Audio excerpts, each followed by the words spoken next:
bids are in. The gavel is dropped. Ladies and gentlemen, here at WineBid, we are finally hammered. That's right. This is WineBid's podcast dedicated to all things wine value, wine auction, wine retail, and just wine. With you as always, I'm Jeff McGurn on WineBid's marketing team. And of course, joining me is Paul Walker. What is it? What should we do? You're stumped. You're stumped this time. You can't come up with one on the fly. The crony of Crow Parento, Paul Walker, our wine expert. Oh, boy. That's right. Welcome to the podcast, Paul. That took you a while. Took me a little while. We're going to be talking about some of the interesting New World American wines coming to auction this week, of which there's a lot of really interesting stuff. So I want to jump right into it. I'm going to skip over some of the usual suspects. We've got a ton of Sinocanon and some other stuff like that. We have a bunch of Ridge coming into auction this week. A bunch of the estate Cabernet Sauvignons, the 08, 12, 13, all seem like pretty reasonable prices to me. 14, 15, some of them. There's Estate Merlot and the Peroni Merlot as well, but you don't see as much. We usually get little smatterings of Montebello and the Zins and, the Estate Cab, but there's also Merlot, which I'm keeping alive single-handedly because it's awesome and it gets a bad rap. So why do you think it gets a bad rap? No, there was this certain movie that came out years ago. Okay. All this kind of nonsense. And then ironically, at the end of the film, he drinks like Cheval Blanc, nice Merlot Dom. Right. And the thing was, it was supposed to be Petrus, which is 100% Merlot, but apparently Christian Wex didn't like the script and said, no, I don't agree to have Petrus in the script. So they went with Cheval Blanc. That's actually hysterical. I did not know that. It was supposed to. It's one of those annoying factoids about that silly movie. I mean, they could have gone with like Massetto or something like that, right? If they really want. But we digress. There is a mag of the... We're supposed to be talking about domestic wines here? Yeah, sorry. Back to the domestic wines. There is a mag of the 2017 Montebello, which I thought was cool to see. I mean, maybe 20... Are there a couple vintages of Montebello mags or just one? There was a big batch of it a couple of weeks ago. Just one mag of 17. There's a mag of the 19 Geyserville for 90. Oh yeah, of the Geyserville, Zin blend. I like Geyserville. I like their Three Valley. I mean, I just like a lot of their stuff. They've got a bunch of the Three Valleys in, which I'm a fan of the Three Valleys. Really like that. Yeah, it's good. There's just a lot of really cool Ridge stuff coming to auction. One thing that I thought was cool, I mean, I don't know that the ratings are amazing or anything, but the 91 Silver Oak Napa Valley Cabernet Sauvignon 12 liter in the original days, we have like two of those. I didn't see that. When did I must have missed it. This just goes back to, I mean, it's $2,015, but if you subtract the amount you save on corkage by not having to uncork. I think, since you've been trying to run this scam, a lot of restaurants have gotten hip to it.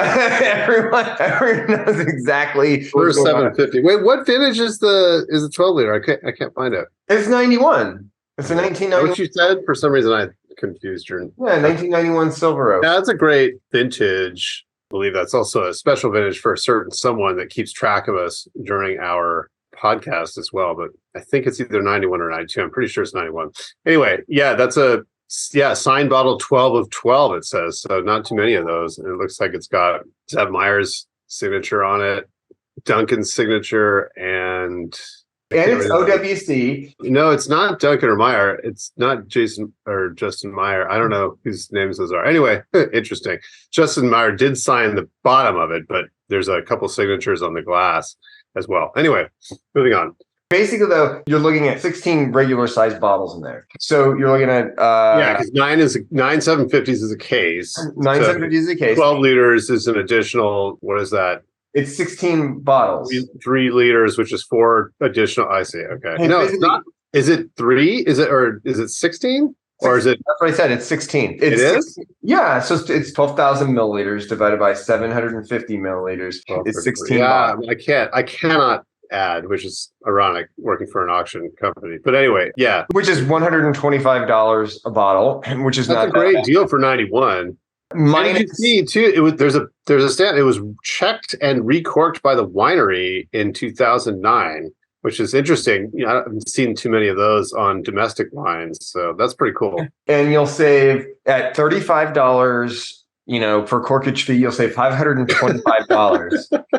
which really, really good luck with that. Like a $1,500 bottle of wine when you think of it that way. I mean, even if they charge you, full bore on that, if you got a big enough party, it's totally worth it because everybody will at least get a glass or two. Even if you have like 30 people at your dinner, everyone's getting a glass. You're like, Paul, could you pour this for us? You pour it by the glass. How do they pour a 12? You need a decanting cradle. You need a decanting cradle for those. So you need like a giant thing that you just kind of like. Yeah, have you seen those? They have like very cool ones in Europe that are like awesome because they crank it really slowly and carefully into decanters, and it's pretty cool. Anyway, we've got so much to cover. By the way, I did want to give my weekly disclaimer. When we do talk about everything new in the auction, we miss a ton of new releases. Yeah. It's always wise to check your favorites and things you're looking for, things you're following, things you want to find, things you can never find. Well into the week after Monday, check, through the week, things get added. And generally speaking, most of the wine, I don't know, 80, 90% of it is added by Sunday, late Monday. But there are things added throughout the week.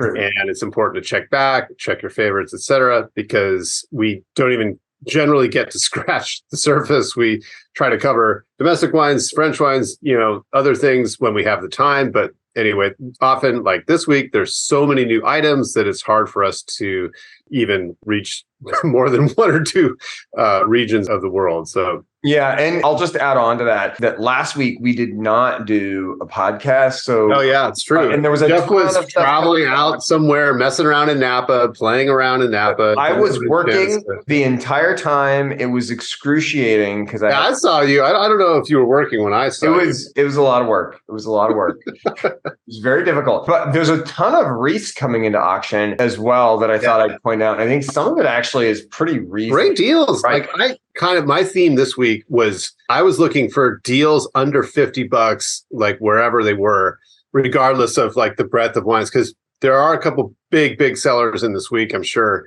bidders have noticed that there are identical wines in both buy now and auction items. So some of these wines you can secure right away. If you need something shipped tomorrow, you can buy it at buy now and have it shipped. But anyway, the point is there's a lot of, sort of multiple vintages of the same vineyard designation. And I chose to pick things under $50 or close to $50 that I felt were crazy deals. And yeah, Reese is a perfect example. Bare Waller Chardonnay and Pinot Noir. Oddly enough, Pinot Noir is cheaper than the Chardonnay. And they're both at, the Pinot's at 41, the Chardonnay's at 45. They're at least 65, 75, maybe $80 on the mailing list. Even Porcupine's only $50. And Anderson Valley Pinot 15 is $32. $32. It already has 2 bids on it. I mean, there's a tremendous amount of value. Even with multiple bids, that's still a smoking deal. I mean, it's got to be 40, 45 on the list, So anyway. One thing that, of course, I'm going to bring this up, okay? And you're going to make fun of me for bringing it up.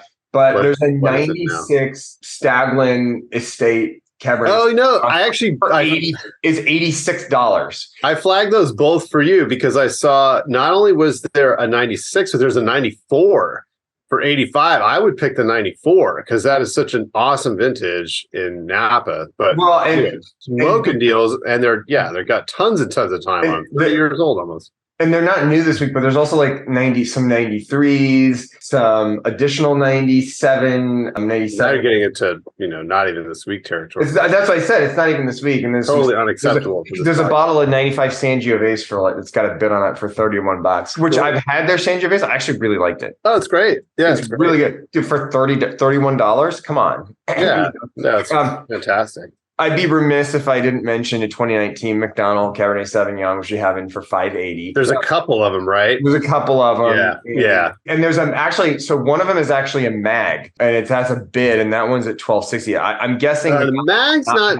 Is the mag new this week though? I thought that was new last week, and it didn't. It rolled over. No, I think it's new. I think maybe I'm wrong. I think I'm wrong. I think the mag was last week. It was new. Yeah, the mag was new last week. But I figured I'd mention it. That's a rare bird. That's a very rare bird. I mean, they only make like a couple thousand of the mags. I've never gotten one. That's for sure. So they make like a few thousand cases of mags every year at McDonald's. And if you can get one of the mag. No, I'm joking. I'm guessing this was like a handful of mags. They make a few mags every year. Yeah. I also picked out the 09 Vineyard 29 Cabernet Franc for 85. Wow, that's another one I didn't see. You keep coming up with these wines that I have not seen. You're going to bid on it right now? I'm just curious if you're looking at things that are new or you're looking at. I'm looking at things that scattershot California wines. I picked out the 1999 Pine Ridge Hell Mountain Cabernet Sauvignon that we had. We have two of those. There's already a bid on one, but that's $60 for 24 years of age. That's going to be some good juice. I looked at the recent tasting notes and they were very complimentary. What do your buddies over at Cellar Tracker say? They liked it. That's good. I love it when like the tasting note is like, Carol liked this one. And it's like, who's Carol? Who the hell? But like probably one in every 20 tasting notes on Cellar Tracker. Is there a link? Bob enjoyed it. Is there a link to Carol or Bob? Yeah, is there a link to Carol? Because I want to see what else they like. Maybe they like sketchy wine. Maybe, or maybe Carol's got great taste. Maybe you don't know. I picked up the 2016 Carlisle Papa's Block Syrah, which is $50. I love the Carlisle stuff. I should not tell people about this, but I always list it as good value. This is the funny thing is like, I think we've been talking about Carlisle I've been talking about it for many years because it's been severely underrated and underpriced at auction. Why? Why though? I don't understand why. Well, I think if you don't know about them, it's kind of intimidating because there are so many labels. And so I think that can cause problems. Just confusion, etc. But doesn't intimidate people when it comes to notice. So you mentioned, did you say 15 Papa's Block? Is that what you said? 16 Papa's Block. 16. Okay, so the 18s. This is an example where there's multiple vintages of the same designation in the auction, and the vintages vary greatly by price. And the 18's at 35, and the 18's a phenomenal vintage. So the same thing is happening, obviously, in a bunch of other regions, but still. I flagged the 18 because it's under $50 and it's great wine. And then there's also 16 Rosella Syrah, which has got a bid at 36, but still, those are fantastic deals. Even at $50, I think it's a fantastic deal. I picked out the 2010 L'Aventure Estate Cuvée for $90. Yeah, it's funny you mentioned that because there's Cab too, the 2010 Cab, which is actually rather rare. I don't remember seeing too much Cab. I don't know if they made an estate Cabernet every year or years after, but the 2010 Cab is only, there's two bottles with bids at 81. So great deals there. Some phenomenal deals there. I feel like L'Aventure just consistently punches above its weight. Like to me, the ones that I've had drink like a super high-end Cab or Bordeaux blend, but you're getting them at like sub $100 prices, which you should find. One of my favorites in Central California from the Rhone Rangers, 07 Tablas Creek Vineyard Spirit de Boucassel, $55. We've got two of those. I really like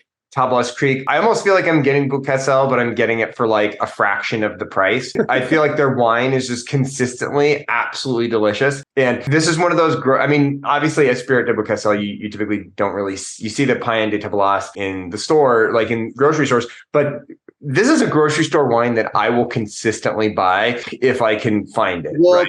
Yeah, but you're not going to ever find the 07 Esprit. No. And in fact, the store would have to be quite well stocked to have the Esprit de Boucassel. Well, I'm saying Tablas Creek. Like when I find their but you got to specify. You got to specify the variety because they have, right.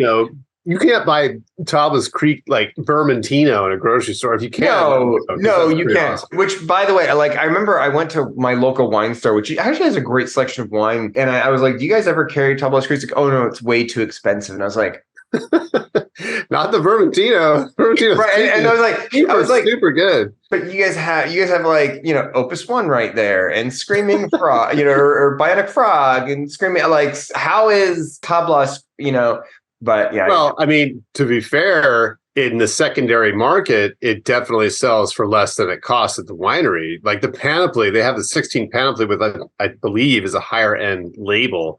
So, I'm not saying that retailer can't sell those wines, but I'm sure the wholesale price they're paying is pretty expensive because at auction, and there's so many examples in this week.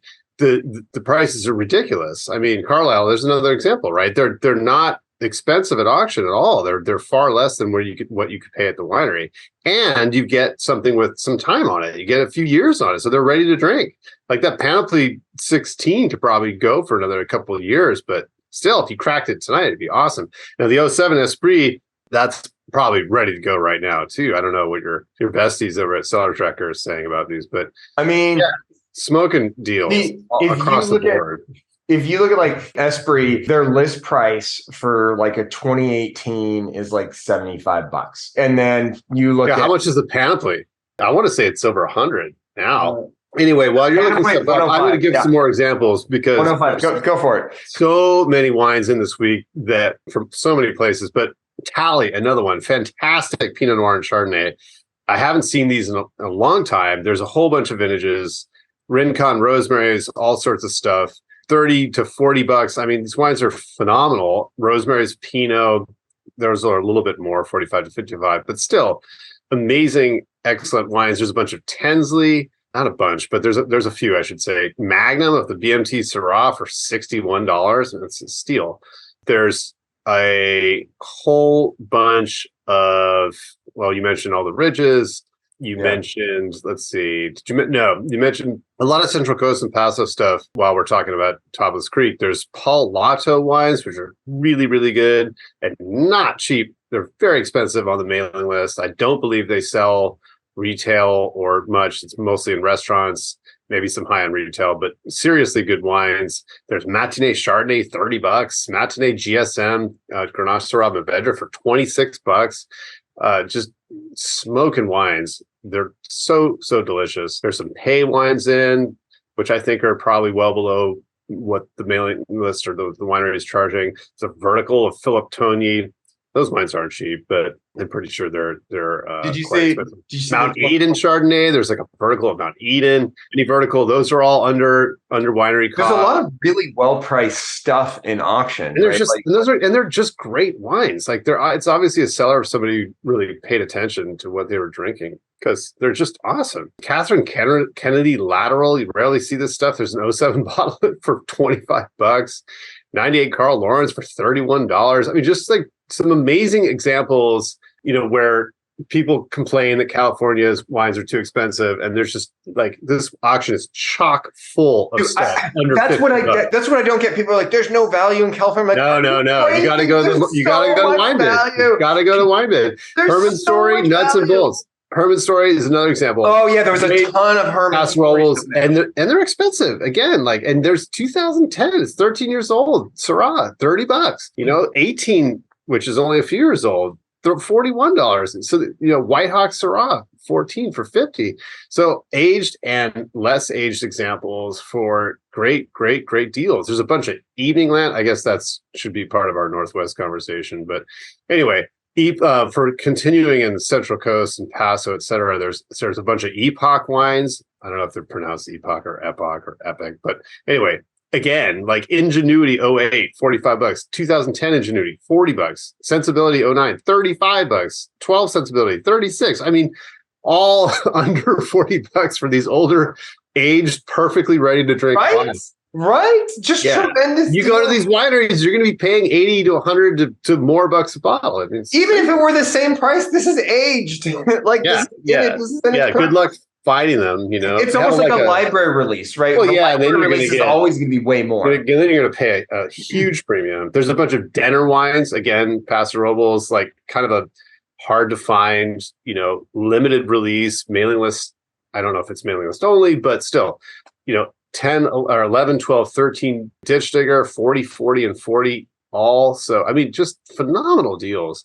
I also wanted to say, Jeff and I were able to have a great dinner last week, and we tasted some wines, including some really, really good wine from 2014, which I think is just like drinking phenomenally well right now. Yeah. And there is 14 and 17 Continuum, I noticed, for probably well below what that wine costs. From the wineries, $175 for the 14 and $160 for the 17, which I thought was a great deal.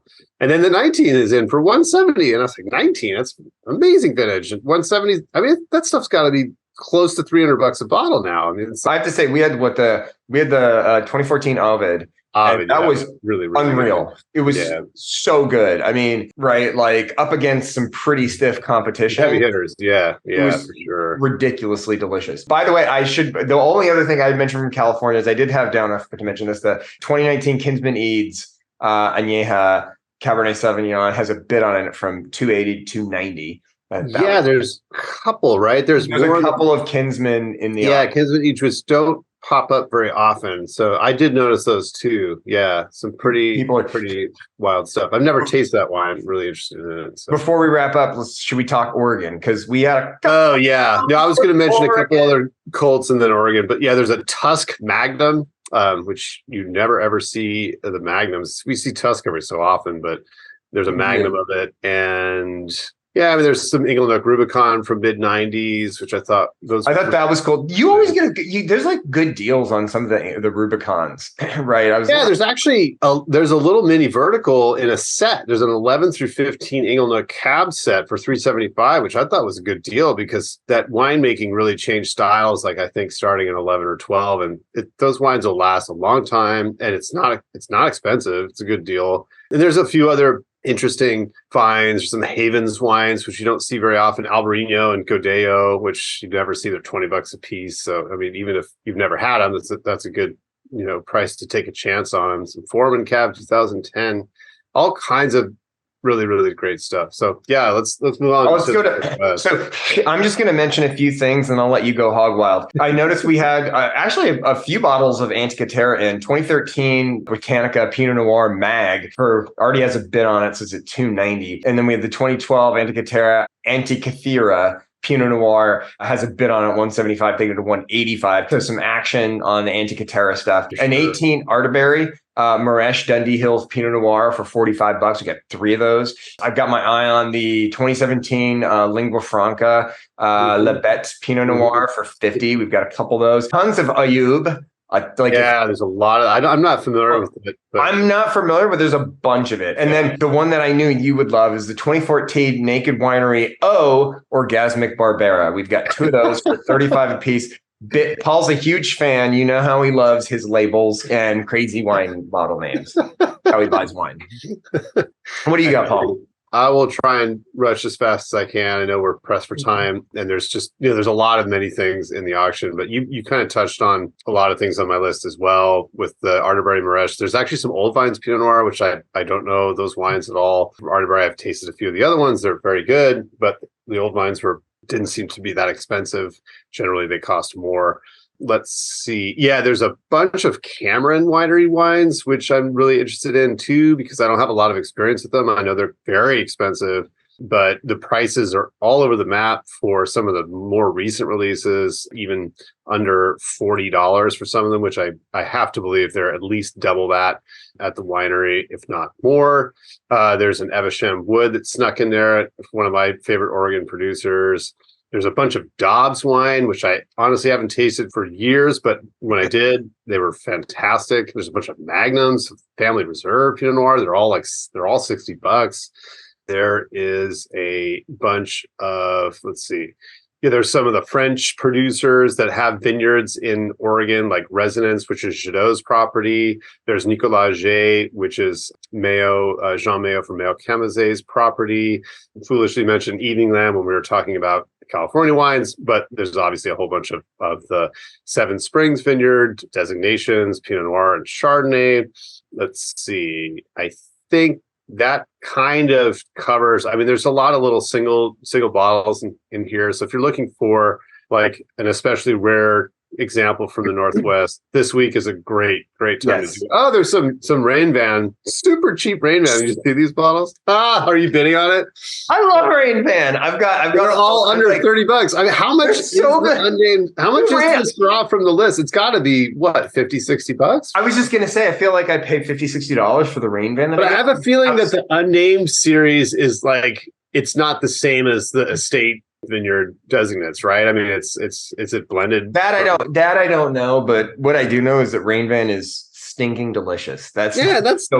Ridiculous. Anyway, outbid Jeff at $26 or $27 because please don't. Please don't. Just let me have my rain van. I have very little in this life. All I've got is my rain van in Carlisle. Okay. Well, just up your auto bid, Jeff. I'm going to up my auto bid. There's a bunch of St. Innocent, which I don't even want to talk about because I love that wine and it's somehow managed to stay below $40 and it's just phenomenal. Back to California, there's tons of Tyler. I forgot to mention a Whitcraft, which is very hip with the sommelier set. So anyway, Walter Scott snuck in there, one of the 18 7-strings. Oh, dude, Walter Scott's so good. So delicious. All right, I'm cutting us off. Sorry. All right, with WineBid's finally hammered, this has been Jeff McGurn and Paul Walker wishing you happy bidding and cheers. Cheers.